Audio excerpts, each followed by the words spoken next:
Session में आप सभी का स्वागत है दोस्तों। चलिए अब आप लोगों के लिए मैंने लेकर आया है unsolved paper chess board UP board 2023-2024। इसके पहले भी जो बोर्ड एग्जाम हुए हैं और 2024 में जो होने वाले हैं उससे कुछ गेस मार्किंग क्वेश्चन जैसे 23-24 जो 23-24 में आने वाले क्वेश्चन थे ये पिछले साल से लगभग 5 वर्ष के पूर्व जो भी एग्जाम हुए हैं 18, 19, 20, 21, 22 लगभग वहीं से सेट कुछ मैचिंग होते हैं। तो उन सेटों का जो इस बार सिलेबस में आपके है उसके अकॉर्डिंग हम लोग क्या करते हैं, जो बैक का पेपर है जैसे पीछे का वो हम लोग सॉल्व करेंगे। जैसे 2024 में जो एग्जाम में आने वाला है वो 2023 का मैं सेट लेके आया हूँ। सेट नंबर फर्स्ट कैसे क्वेश्चन आए थे 2023 में, इसको देखकर आप 2024 का अनुमान लगा सकते हैं। ठीक है, क्योंकि 30% 2022 में ही लगभग कट हो गया था, तो 23 में जो पेपर आए थे वो 30% कट के आए थे। लगभग 70% एग्जाम में आया हुआ क्वेश्चन है और इस बार भी 30% लेस कर दिया गया है क्योंकि सिलेबस सीरियसली कि जनवरी फरवरी तक ही कंप्लीट हो जाए, से बोर्ड एग्जाम फरवरी में ही हो जाए, इसीलिए ये नियम है। और यहाँ पर हम आते हैं कि अब कैसे पेपर को सॉल्व करते हैं। चलिए स्टेप ध्यान देंगे। सबसे पहले है कोई भी ये जो बोर्ड पेपर है, देखिए ये बोर्ड पेपर है, इस बोर्ड पेपर में आपका हिंदी पैटर्न भी रहता है।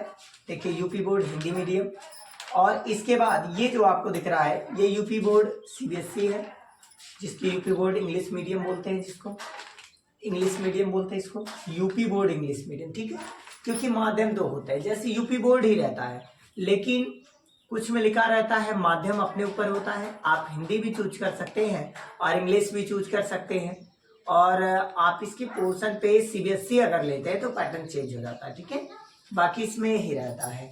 अगर यूपी बोर्ड इंग्लिश मीडियम है तो आप भी यही वीडियो देखें, आपके लिए भी अच्छा होगा। ठीक है, चलिए ध्यान देते हैं कि आपका खंड का में क्वेश्चन आया हुआ है। फर्स्ट क्वेश्चन, किसी अवतल दर्पण द्वारा वस्तु के आकार के बराबर वास्तविक उल्टा और प्रतिबिंब बनता है तो वस्तु की स्थिति कहाँ होगी।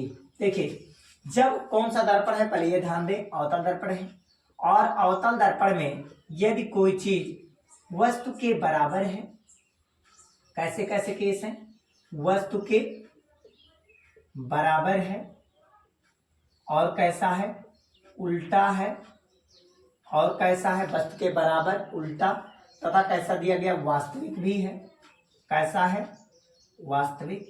इसका तात्पर्य क्या हुआ, वास्तविक, उल्टा और वस्तु के बराबर, तीनों जब केसेस आ जाए, अगर वास्तविक, उल्टा और वस्तु के बराबर आता है तो आप समझ जाइए वो दर्पण कौन सा है, अवतल दर्पण है। लेकिन अवतल दर्पण में पहचानेंगे कैसे, तो आप इसके लिए एक छोटा सा कॉन्सेप्ट याद रखिए, ये कुछ ट्रिक के माध्यम से, ये मेरे द्वारा ट्रिक है, आप इससे कठिन से कठिन क्वेश्चनों का 2 मिनट में आंसर दे सकते हैं। ठीक है, जो आने वाले भी हैं और जो आए भी हैं। ठीक है, जैसे सबसे पहले हम लोग दर्पण में क्या लेते हैं, अनंत, अनंत के बाद क्या आता है, सेंटर, सेंटर के बाद क्या आता है, फोकस। इसी का उल्टा कर दीजिए, पहले फोकस फिर सेंटर फिर आ जाइए इनफाइनाइट। अब देखिए जब हम लोगों को कहा गया कि वस्तु के बराबर, अब वस्तु के बराबर कब होगा, जब वस्तु को सी पर रखेंगे और प्रतिबिंब भी सी पर बनेगा। ठीक है, तभी बराबर होगा। तो इसका मतलब वक्रता केंद्र पर अगर हम रखें तो वस्तु के बराबर बनेगा, और कैसा बनेगा, उल्टा भी बनेगा और वास्तविक बनेगा। क्योंकि इस अगर फिगर में कोई भी पॉइंट लाई कर रहा है, कोई क्वेश्चन है जो इसी में से है, तो आप समझ जाइए वास्तविक है और उल्टा है, और जब ये है तो वस्तु के बराबर है। अगर अनंत और वक्रता केंद्र के बीच कहा गया होता तो छोटा हो जाता, लेकिन अगर इसके बाद कहा जाए तो वस्तु से बड़ा हो जाएगा। लेकिन अगर फोकस पर वस्तु रख दी जाए तो प्रतिबिंब अनंत पर बनेगा, और अगर अनंत पर रखी हो तो प्रतिबिंब फोकस पर बनेगा, सेंटर पे रखी हो तो सेंटर पे बनेगा। क्लियर, तो इसका आंसर कहाँ होगा, वक्रता केंद्र पर रखी जाए। कहां पर, वक्रता केंद्र पर। ऑप्शन नंबर दिया गया कहाँ है, ऑप्शन नंबर सी राइट है। देख लीजिए पहला ऑप्शन है फोकस पर, फोकस और वक्रता केंद्र के बीच, वक्रता केंद्र पर, वक्रता केंद्र से आगे, तो ऑप्शन राइट है वक्रता केंद्र पर। ये जो ऑप्शन था यही आपका राइट है। ठीक है, तो इस प्रकार से पहला क्वेश्चन फिनिश हो गया। सेकंड क्वेश्चन क्या आते हैं, सेकंड क्वेश्चन क्या है, इसको रफ कर देते हैं, आप नोट करते रहिए, स्क्रीनशॉट लेते रहिएगा। सेकंड क्वेश्चन देखिए क्या है, प्रकाश की किरण के प्रिज्म से गुजरने पर किस रंग के न्यूनतम विचलन होते हैं। देखिए ये प्रिज्म है। सन 1866 ईस्वी में जब सर आइजक ने सन 1866 ईस्वी में सर आइजक न्यूटन, किसके द्वारा? सर आइजक न्यूटन के द्वारा जब प्रयोग किया गया था, श्वेत प्रकाश को इस पर आपतित करवाया गया था, तो अपवर्तन के पश्चात 7 रंगों में डिवाइड हो गया था इस प्रकार से। अब यहां से डिवाइड होने के बाद ये किरणें पर्दे पर जब प्राप्त की गई थी तो इस रंग का विचलन बहुत ज्यादा और इस रंग का विचलन बहुत कम हुआ था। तो अर्थात सबसे नीचे जो पट्टी थी वो बैगनी थी, वायलेट की थी, और सबसे ऊपर रेड की थी। तो इसमें लाल रंग का जो था ये प्रकीर्णन बहुत कम हुआ था। और विचलन अगर निकालना है तो इस किरणों को डाट डाट करके आगे बढ़ा लीजिए और इससे देख लीजिए किसका विचलन सबसे ज्यादा है। तो ज्यादा दूर जाए तो उसका विचलन ज्यादा है। तो सबसे ज्यादा दूर कौन गया था? बैगनी, इसीलिए बैगनी का विचलन सबसे ज्यादा। कौन सी किरणें सबसे कम विचलन की थी? तो रेड का विचलन बहुत कम होता है, इसीलिए देखिए इतना ही एंगल बनाएगा, तो इसका विचलन बहुत कम है। तो अगर कोई पूछता है न्यूनतम विचलन किसका है, तो लाल रंग का बहुत कम विचलन भी होता है, बहुत कम प्रकीर्णन भी होता है, क्योंकि लाल रंग आप देखते होंगे फैलाव बहुत कम करता है, केवल इसकी तरंगदैर्ध्य ज्यादा होती है, क्रांतिक कोण ज्यादा होता है, तरंगदैर्ध्य भी ज्यादा होता है, क्रांतिक कोण भी ज्यादा होता है।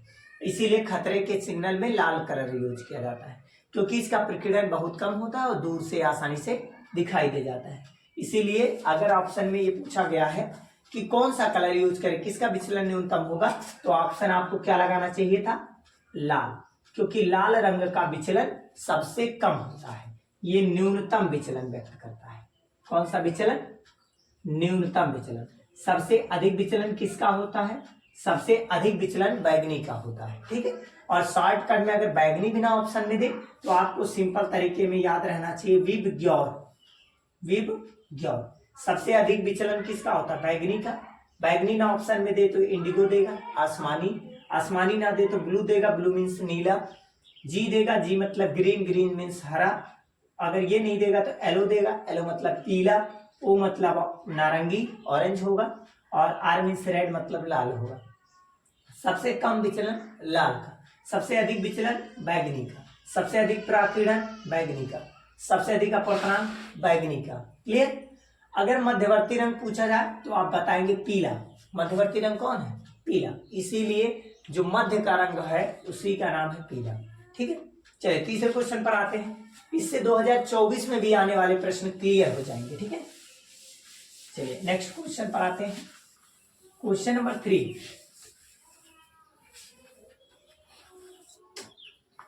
क्वेश्चन नंबर 3 दिया गया है, एक अवतल लेंस में आता है। देखिए एक अवतल लेंस में क्या उपयोग किया जाता है? देखिए जो अवतल लेंस है और एक होता है क्या? उत्तल लेंस। अवतल लेंस और कौन सा लेंस? उत्तल लेंस। अब इसके भी प्रकार है 3, लेकिन अभी हम नॉर्मल बातें करेंगे कि अवतल लेंस और उत्तल लेंस किसके लिए उपयोग करते हैं। तो आप एक ट्रिक याद रखिए, नाडू, नाडू से क्या करेंगे? यन से बना लीजिए निकट दृष्टि दोष, यन से निकट दृष्टि दोष, जिसको बोलते हैं मायोपिया। ए से होगा अवतल लेंस, देखिए इसके लिए ये यूज होगा अवतल लेंस। और ये डी का मतलब होता है दूर दृष्टि दोष। दूर बोलिए और चाहे इसी को दीर्घ बोलिए, दूर या दीर्घ एक ही चीज है, दृष्टि दोष। तो दूर दृष्टि दोष के लिए कौन सा लेंस यूज करते हैं? तो यू का मीन्स हो गया उत्तल लेंस, यू मीन्स उत्तल लेंस, ठीक है। तो निकट दृष्टि दोष के लिए कौन सा लेंस लगाते हैं? अवतल लेंस। और दूर दृष्टि दोष के लिए कौन सा लेंस लगाते हैं? उत्तल लेंस, ठीक है। तो इसमें ऑप्शन दिया गया था एक अवतल लेंस प्रयोग में आता है, ऑप्शन दिया गया आवर्धक लेंस के रूप में, कार के पीछे की ओर की वस्तुओं को देखने में, निकट दृष्टि दोष को दूर करने में, साधारण कैमरों में, ठीक है। देखिए आवर्धक लेंस सूक्ष्मदर्शी में, दूरदर्शी में, इन सब में यूज किए जाते हैं, तो ये ऑप्शन गलत है। क्लियर? कार के पीछे की ओर की वस्तुओं को देखने के लिए उत्तल दर्पण का उपयोग किया जाता है, लेंस का नहीं, पहले ये भी गलत हो गया। निकट दृष्टि दोष को दूर करने के लिए, तो यही दूर करने के लिए अवतल लेंस का उपयोग किया जाता है। ऑप्शन इसका सी राइट था, यही ऑप्शन राइट था, निकट दृष्टि दोष। अगला दिया था साधारण कैमरों में, तो उसमें नॉर्मल ग्लास लगाते हैं, ठीक है।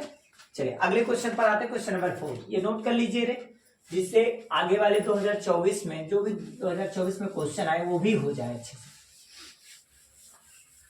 इसके बाद है क्वेश्चन नंबर 4। क्वेश्चन नंबर 4 क्या दिया गया है वो ध्यान देंगे।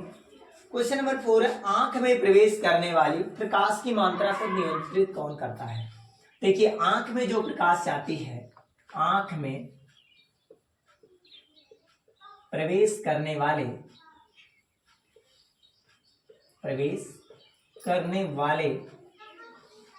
प्रकाश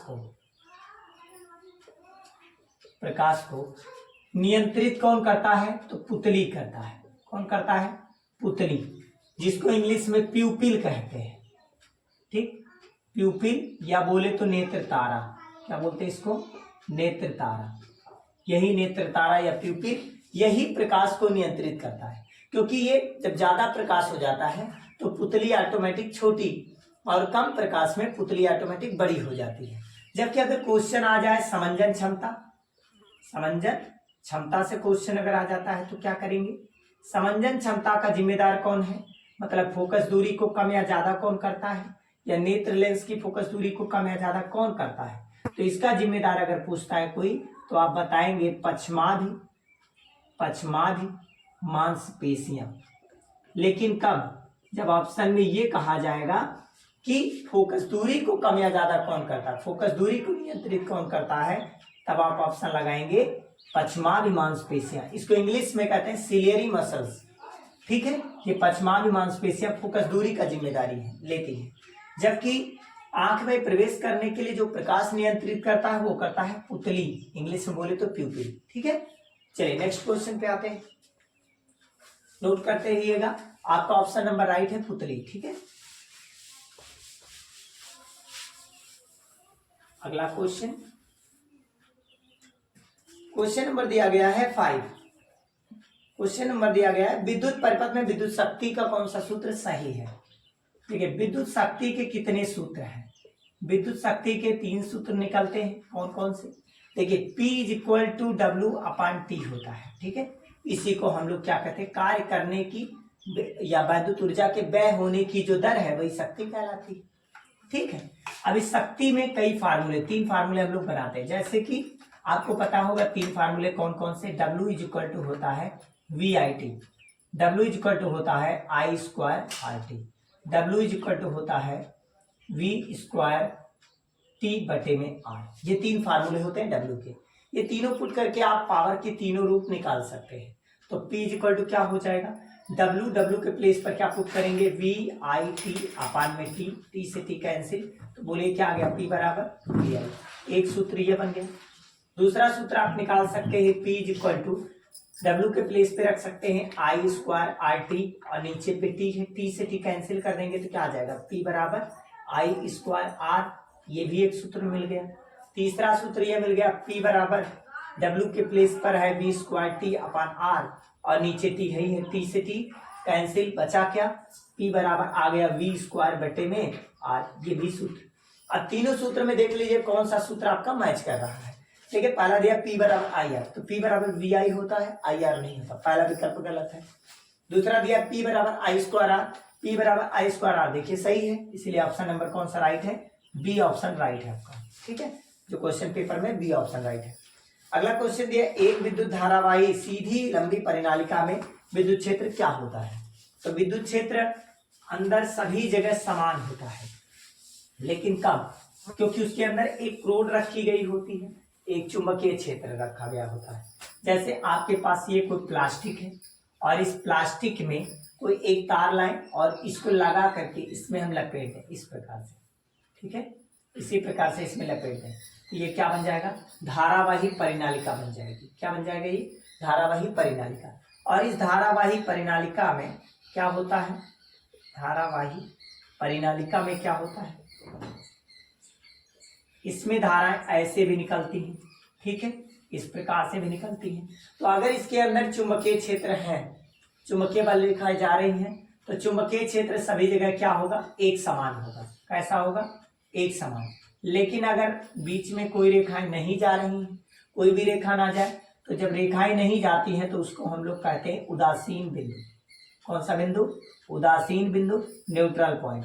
न्यूट्रल पॉइंट कैसे पहचानेंगे? जब हम किसी लौह चुंबकीय पदार्थ को इसके संपर्क में ले जाएंगे तो जहां पर चुंबकीय बल रेखाएं नहीं जाती हैं वहां पर आकर्षण अथवा प्रतिकर्षण नहीं होता है, तो इससे पहचान मिल जाती है कि वो कैसा बिंदु है? उदासीन बिंदु है। ठीक है, नेक्स्ट क्वेश्चन।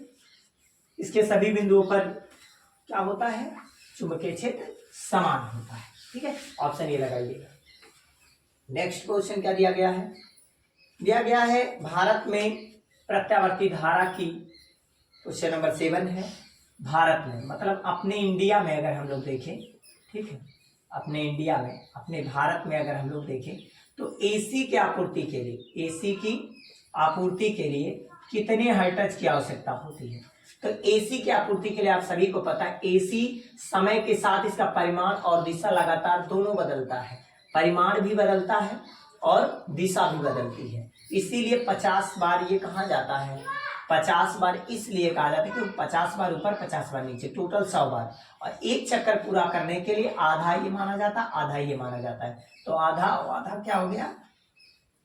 एक, ये देखिए प्लस है, ये माइनस है, तो प्लस माइनस एक चक्कर कंप्लीट होता है। ठीक है, तो हम लोग एक चक्कर कंप्लीट करने में 1 हर्ट्ज मानते हैं। इसका चक्कर जितने चक्कर लगाएंगे उतने हर्ट्ज बनेंगे, क्योंकि 1 सेकंड में जितने भी कंपन पूरा करते हैं, ठीक है, 1 सेकंड में जितने कंपन पूरा करते हैं उसे हम लोग क्या कहते हैं? उसकी आवृत्ति कहते हैं। तो 1 सेकंड में जो एसी है, जो घर में सप्लाई आती है 220 वोल्ट की, वो लगभग कितनी बार झटके देती है? 50 हर्ट्ज। इसकी आवृत्ति कितनी होती है?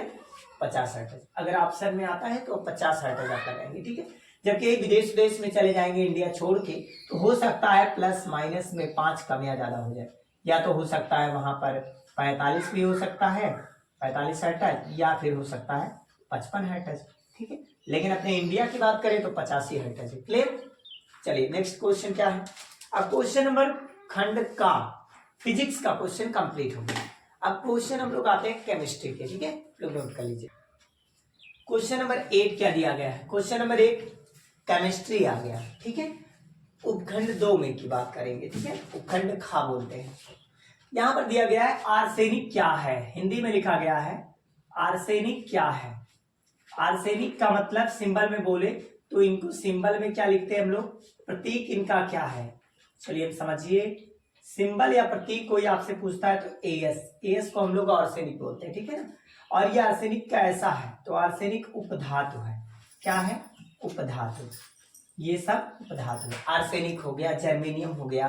अब उपधातु में कौन कौन और आता है? तो आर्सेनिक भी आता है, ठीक है ना, सिलिकॉन आता है, जर्मेनियम आता है, ठीक है ना, ये सब आपका क्या है? ये सब उपधातु है।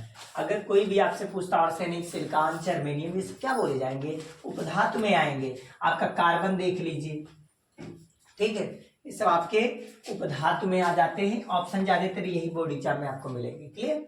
तो चलिए अब नेक्स्ट क्वेश्चन पे आते हैं। ऑप्शन लगाइएगा उपधातु। क्लियर? चलिए अगले क्वेश्चन पर आते हैं। क्वेश्चन अगला दिया गया है, दिया गया प्रोपेन है। प्रोपेन में सूत्र बताना है किसका? प्रोपेन का सूत्र। अच्छा, प्रोपेन का नाम देखिए क्लियर है, आगे वर्ड क्या लेगा? प्रोप। इसको अगर मैं संधि विच्छेद करूं तो क्या टूटेगा? आप कहेंगे प्रोप प्लस एन। क्या टूटा? Prop plus N. प्रोप कब होता है? जब एक कार्बन होता है तो मेथ पढ़ते हैं, 2 कार्बन होता है तो एथ पढ़ते हैं, और 3 कार्बन होता है, एक कार्बन के लिए, 2 कार्बन के लिए 3 कार्बन हो जाए तो प्रोप पढ़ते हैं, और 4 कार्बन हो जाए तो हम लोग ब्यूट पढ़ते हैं। क्या पढ़ेंगे? ब्यूट। और 5 कार्बन हो जाए तो हम लोग पेंट पढ़ते हैं। क्या? पेंट। 6 कार्बन हो जाए तो हम लोग हेक्स पढ़ते हैं, हेक्स। 7 कार्बन हो जाता है तो हम लोग हेप्ट पढ़ते हैं, हेप्ट। और 8 कार्बन हो जाए तो हम लोग ऑक्ट पढ़ते हैं, ऑक्ट। और 9 कार्बन हो जाए तो नॉन पढ़ते हैं, नॉन। और 10 कार्बन हो जाए तो हम लोग डेक पढ़ते हैं, 11 कार्बन हो जाए तो कोडेक पढ़ते हैं। तो इस प्रकार से हम लोग पढ़ सकते हैं। ठीक है, तो यहाँ बताइए प्रोप है तो प्रोप कितने पर है? 3 कार्बन पर। 3 कार्बन मतलब कार्बनों की संख्या 3 है, तो यहाँ n की वैल्यू कितनी मिल गई? 3। केवल इसी को आप पहचानिए, प्रोप, पेंट, ब्यूट क्या लिखा गया है। तो जैसे प्रोप है तो प्रोप तीसरे 3 कार्बन पे लिख दीजिए। एन के लिए एन अगर जुड़ा हुआ है तो समझ जाइए किस समूह का है, एल्केन का है। किसका है, एल्केन। और एल्केन का सूत्र क्या होता है, एल्केन का सूत्र है CnH2n प्लस में 2। ठीक, अब अगर 3 कार्बन रखेंगे तो C3 हो जाएगा और H 2 3 6 और 6 और 2 8, कितना बन गया C3H8। अब इस तरह का ऑप्शन आप चेक कीजिए। तो ऑप्शन देखिए पहला दिया गया था, पहला ऑप्शन ऐसे दिया गया था CH3, फिर दिया गया था CH2, फिर दिया गया था CH3, ये क्वेश्चन में दिया गया था। अब देखिए काउंट कर लीजिए, 1 कार्बन 2 कार्बन 3 कार्बन, कितने कार्बन हुए, 3 कार्बन है, 3 कार्बन लिखिए, 3 हाइड्रोजन 2 हाइड्रोजन 5, 5 और 3 8, कितने हाइड्रोजन 8, 3 कार्बन 8 हाइड्रोजन। चेक कीजिए मैचिंग मैचिंग है या नहीं। तो इसलिए कौन सा ऑप्शन राइट है, पहला ऑप्शन राइट है। इस तरह से आप IUPAC के क्वेश्चन को 2 मिनट में उड़ा सकते हैं। ठीक है, चलिए नेक्स्ट क्वेश्चन पे आते हैं, इसको रफ कर देते हैं, नोट करते रहिए। बगल में क्वेश्चन है, आपको हम ऐसे पढ़ के बता दे रहे हैं, बगल में क्वेश्चन है वहां से आप देखते रहे। ठीक है, चलिए आते हैं, क्वेश्चन अगला दिया गया है, क्वेश्चन नंबर 10 दिया गया। क्वेश्चन नंबर 10, Fe2O3 प्लस क्या दिया गया है, 2 एल्युमिनियम रिएक्ट कराया गया है। रिएक्ट करने के बाद बन गया Al2O3 और प्लस में बना दिया है 2Fe। अब इसमें ये कौन सा अभिक्रिया है, कौन सा अभिक्रिया शो करता है ये बताना है। अच्छा ये बताइए, ये और ये दोनों रिएक्ट कर रहे हैं, ये दोनों अभिकारक है, ये सब प्रोडक्ट है। ठीक है, तो इसमें देखिए किसका स्थानांतरण हुआ है, दोनों का कि सिंगल का। इसमें सिंगल पहले से, तो इसका स्थानांतरण क्या होगा, ये इनसे हाईली रिएक्टिव है, इनसे ज्यादा क्रियाशील है, तो ये इनसे इलेक्ट्रॉन को क्या कर लेगा, विस्थापित कर लेगा। अब यहां से ये जो विस्थापित होकर ऑक्सीजन इनके पास चला गया, देखिए यहाँ पर देखिए इनके पास ऑक्सीजन नहीं था, लेकिन यहाँ पर ऑक्सीजन जुड़ गया है, तो एक जगह से विस्थापन हुआ है। तो जब एक जगह से विस्थापन होता है तो उसे हम लोग विस्थापन अभिक्रिया कहते हैं। क्या कहते हैं, विस्थापन अभिक्रिया।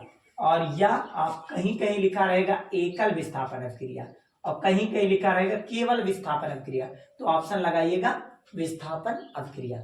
लेकिन अगर दोनों में हेराफेरी हो जाए, दोनों अदला बदली हो गए होते, तो हम कह सकते थे वो कौन सी अभिक्रिया हो जाती, वो आपका हो जाता द्विविस्थापन अभिक्रिया। लेकिन यहाँ सिंगल का स्थानांतरण हुआ, इसीलिए उसका नाम है विस्थापन अभिक्रिया। ठीक है, सिंगल डिस्प्लेसमेंट रिएक्शन। क्लियर।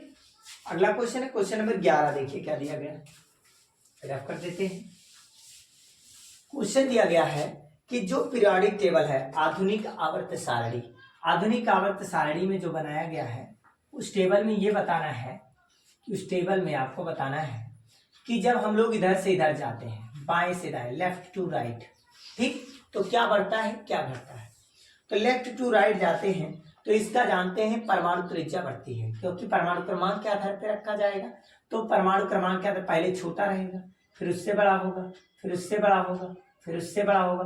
तो जब परमाणु क्रमांक बड़ा होगा तो ऑटोमेटिक त्रिज्या भी बड़ी होती चली जाएगी, त्रिज्या भी क्या होती चली जाएगी, बड़ी। और जब त्रिज्या बढ़ेगी तो ये जो धात्विक लक्षण है, आप जानते हैं यहाँ के बाद सभी तत्व इधर अधातु है, इधर कौन से तत्व है, अधातु। तो यहाँ तक धातु की श्रेणी बढ़ेगी, उसके बाद यहाँ से अधातु शुरू हो जाएगा, तो धात्विक लक्षण घटेंगे। धात्विक लक्षण क्या होंगे, यहीं से घटने लगेंगे। तो इसीलिए हम लोग कह सकते हैं दाएं से अगर बाएं आ रहे हैं, इधर से अगर इधर आएंगे तो बढ़ेगा, लेकिन अगर लेफ्ट टू राइट जा रहे हैं, मतलब बाएं से दाएं, बाएं से दाएं जाने पर क्या होता है, धात्विक लक्षण घटता है। धात्विक जो लक्षण है वो घटता है, जबकि परमाणु त्रिज्या बढ़ता है, पहले बढ़ता है बाद में घटता है। ठीक है, तो यह ऑप्शन आपका राइट हो जाएगा। क्लियर। चलिए नेक्स्ट क्वेश्चन है, ऑप्शन इसका दिया गया है, अगले क्वेश्चन पर आते हैं। जैसे ऑप्शन नंबर इसमें डी मारिएगा आप लोग, ठीक है, क्योंकि मैचिंग क्वेश्चन दिया गया है। अगले क्वेश्चन पर आते हैं, क्वेश्चन नंबर 12, रफ कर देते हैं इसको। ये क्वेश्चन नंबर 11 था। क्वेश्चन नंबर 12 क्या दिया गया, क्वेश्चन नंबर 12 दिया गया एसिटिक एसिड देखिए एसिटिक एसिड जो है, एसिटिक एसिड का सूत्र होता है CH3COOH। ये कहाँ पाया जाता है? तो ये पाया जाता है सिरके में। किसमें पाया जाता है? सिरके में। सिरके में क्या पाया जाता है? Acetic acid. ठीक है, तो जो सिरका ऑप्शन दिया है वो राइट है। तो पहले का जोड़ा किसके साथ बना? तो पहले का जोड़ा एसिड सिरका आपका किस ऑप्शन में दिया है? तीसरे में। दूसरे साइड में देखिए, तीसरे में दिया सिरका के निर्माण में, तो पहले का राइट हो गया तीसरा। फिर दिया गया है एथेनॉल। एथेनॉल का यूज कहाँ करते हैं? स्प्रिट में। तो देखिए दूसरे का दिया गया है, दूसरे में ही। दूसरे का किसमें सही है? दूसरे में ही सही है। ठीक है, ऑप्शन देखते रहिएगा। फिर दिया कॉस्टिक सोडा। कॉस्टिक सोडा कहाँ यूज करते हैं? साबुन उबुन के निर्माण में कॉस्टिक सोडा, क्योंकि साफ सफाई वही तो करता है। तो कहने का मतलब जो सी ऑप्शन है वो पहले पर। फिर अगला क्वेश्चन है अपमार्जक। उसी में देख, अपमार्जक मतलब कपड़ा वपड़ा साफ करने में यूज करते हैं, तो डी का फोर्थ में है। तो ऑप्शन कौन सा राइट है? डी ऑप्शन इसमें राइट दिया गया है। ठीक है, डी क्वेश्चन आपका राइट है। अगले क्वेश्चन पर आते हैं। फिर दिया गया है क्वेश्चन नंबर 13, मतलब 13 नंबर। इसको हम रफ कर देते हैं इस टाइप से क्वेश्चन। चलिए क्वेश्चन नंबर 13। क्वेश्चन नंबर 13 क्या दिया गया है? ध्यान देंगे। क्वेश्चन नंबर 13 दिया गया 25 डिग्री सेल्सियस ताप पर शुद्ध जल का पीएच मान क्या होता है? 25 डिग्री सेल्सियस। 25 डिग्री सेल्सियस पर जो कमरे का ताप होता है वो सामान्य होता है, बहुत ज्यादा ताप नहीं होता, सामान्य होता है। मतलब कि कमरे की अगर बैलेंस वाली कंडीशन पूछे तो 25 डिग्री सेल्सियस ही होनी चाहिए। ठीक है, प्रयोग के लिए। तो इस पर पूछा गया है शुद्ध जल का पीएच मान। देखिए कभी कभी शुद्ध जल पेपर में दिया जाता है, कभी कभी अगर शुद्ध जल नहीं मन कहेगा बोर्ड एग्जाम को देने में तो क्या लिख देगा? अशुद्ध जल। तो आप कंफ्यूज मत होइएगा, चाहे कोई शुद्ध जल पूछता है या फिर अशुद्ध जल पूछता है, एक ही चीज है। इसका जो पीएच मान होता है वो 7 होता है। कैसे आप याद करेंगे? देखिए जानते हैं कि जल एक ऐसी चीज है जो सप्ताह में 7 दिन यूज होगा, तो बस इसे याद कर लो, जल 7 दिन यूज होगा इसीलिए पीएच मान 7। नमक आप देख लीजिए, नमक का भी पीएच मान क्या होता है? 7 होता है। क्यों? क्योंकि नमक भी 7 दिन यूज होता है। ऐसे याद कर लीजिए, तो 7 का मतलब ये कैसा है? उदासीन है। कैसा है? उदासीन, ना तो अम्लीय है ना तो क्षारीय है। ठीक है, ये उदासीन है। ठीक है ना, तो ऐसे याद कर लीजिए, जो 7 दिन यूज हो उसका पीएच मान 7। ठीक, जैसे जल 7 दिन यूज होगा, पीएच मान 7। नमक 7 दिन यूज होगा, पीएच मान 7। ठीक है, इस तरह से लर्न कर लीजिए आप। क्वेश्चन आते हैं अगले बायोलॉजी के पोर्शन। क्वेश्चन नंबर ये फिनिश हो गया। ठीक है, केमिस्ट्री के क्वेश्चन टाइम। क्वेश्चन नंबर 14 देखिए दिया गया है। क्वेश्चन नंबर 14 क्या है? क्वेश्चन नंबर 14 कहा गया कि प्रकाश संश्लेषण में कौन सा चीज यूज नहीं होता? तो प्रकाश संश्लेषण। ठीक है, प्रकाश संश्लेषण ही कहा गया ना। हाँ, प्रकाश संश्लेषण में क्या यूज नहीं होता? तो आप जानते हैं प्रकाश संश्लेषण में हम कुछ चीजें यूज करते हैं, जैसे आप जानते हैं कार्बन डाइऑक्साइड, ये तो होता ही है। ऑक्सीजन देख लीजिए, ऑक्सीजन भी आपका यूज होता है। फिर आप देख लीजिए जल, जल भी यूज होता है। इन 3 तो आवश्यकता पड़ते हैं इन तीनों की। ठीक है ना, क्योंकि अब आप देखिए इन तीनों का यूज, क्या ऐसा जो यूज नहीं होता? तो यूज एक ही चीज नहीं होता, इसका नाम है ग्लूकोज, क्योंकि तो भोजन के रूप में तैयार होता है ना, तो ये ग्लूकोज यूज नहीं होता। ऑप्शन इसमें राइट यही है। ठीक है, अगर राइट ऑप्शन लगाना है तो प्रकाश संश्लेषण वाले में ग्लूकोज सही है। ठीक है, ग्लूकोज लिखा जाता है, कहीं कहीं लोग ग्लूकोज लिखे हुए हैं, कहीं कहीं ग्लूकोज लिखा जाता है। ठीक है, दोनों सही है। अगला दिया गया पित्त का संश्लेषण कहाँ होता है? आप जानते हैं पित्त रस कहाँ स्रावित होता है? पित्ताशय से, इसीलिए ऑप्शन कौन सा राइट हो जाएगा? क्वेश्चन नंबर 15 में जो पित्त का क्वेश्चन है कि पित्त का संश्लेषण कहाँ होता है, पित्त के बनने की क्रिया कहाँ होती है, यही आपसे पूछा गया है। पित्त कहाँ बनता है? तो पित्त बनता है पित्ताशय से। कहाँ से बनेगा? पित्ताशय से, इसीलिए ऑप्शन कौन सा राइट है? पित्ताशय। अगला क्वेश्चन दिया गया है 16 नंबर क्वेश्चन है कि मानव हृदय में कोष्ठों की संख्या कितनी होती है? मानव के हृदय में, किसके हृदय में? मानव हृदय में अगर हम लोग देखें मानव हृदय में तो कोष्ठों की संख्या कितनी? मानव हृदय में कोष्ठों की संख्या 4 है। कितने 4 भागों में डिवाइड किया गया है, इसलिए ऑप्शन क्या मारिएगा 4। अगला क्वेश्चन क्या दिया गया है, क्वेश्चन नंबर 7वां है, पुनरुद्ध भवन कहाँ होता है। देखिए पुनरुद्ध भवन जो होता है ये दोनों में पाया जाता है। कहाँ कहाँ पर पाया जाता है, पुनरुद्ध भवन हाइड्रा में भी पाया जाता है और प्लेनेरिया में भी होता है। हाइड्रा और प्लेनेरिया दोनों में होता है, ठीक है। तो हाइड्रा और प्लेनेरिया जो ऑप्शन है वही राइट है, ठीक है, ऑप्शन नंबर 4।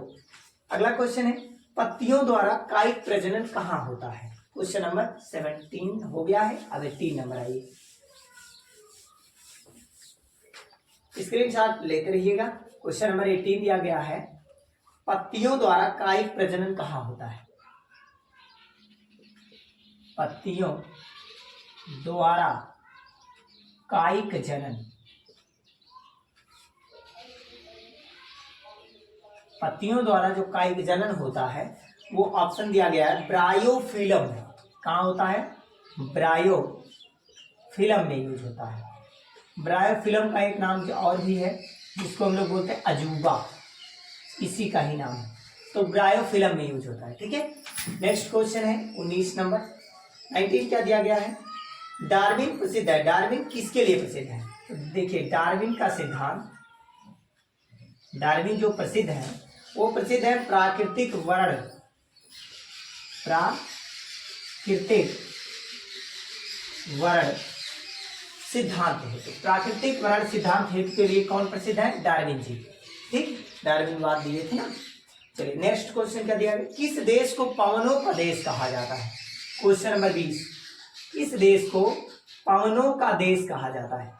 तो पवनों का देश डेनमार्क देश को कहा जाता है। किसको, डेनमार्क को, डेनमार्क को पवनों का देश कहा जाता है, ठीक है। तो ऑप्शन डेनमार्क राइट है। क्लियर, क्वेश्चन नंबर 20 हो गए कंप्लीट।